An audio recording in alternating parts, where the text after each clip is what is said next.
अक्षय शिंदेचा दफनविधी उल्हासनगरच्या स्मशानभूमीत होणार। अक्षयचा मृतदेह कळव्याहून उल्हासनगरकडे नेला। उल्हासनगर स्मशानभूमीत शिंदे पक्षाचा राडा। स्मशानभूमीत मोठ्या प्रमाणावर पोलीस बंदोबस्त।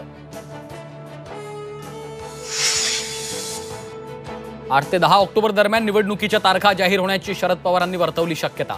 15 ते 20 नोव्हेंबर दरम्यान मतदान होईल, पवारांचा अंदाज। मुंबईतील 36 पैकी केवळ 2 जागा राष्ट्रवादी शरदचंद्र पवार पक्षाला। अणुशक्तीनगर आणि घाटकोपर पूर्वमध्ये उमेदवारांच्या चाचपणीलाही सुरुवात, सूत्रांची माहिती। कल्याणमध्ये महायुतीत मिठाचा खडा पडण्याची शक्यता। विधानसभा निवडणुकीच्या तोंडावर भाजपच्या 200 कार्यकर्त्यांचा शिवसेनेत प्रवेश। अंतर्गत वादाला कंटाळल्याची भाजप कार्यकर्त्यांची प्रतिक्रिया। उद्धव ठाकरेंचा दसरा मेळावा दादरमधल्या शिवाजी पार्कवरच होणार, सूत्रांची माहिती। तर मुख्यमंत्री एकनाथ शिंदेंचा दसरा मेळावा आझाद मैदानात होण्याची शक्यता। शिंदेंनी दसरा मेळावा गुजरातमध्ये घ्यावा, राऊतांचा टोला।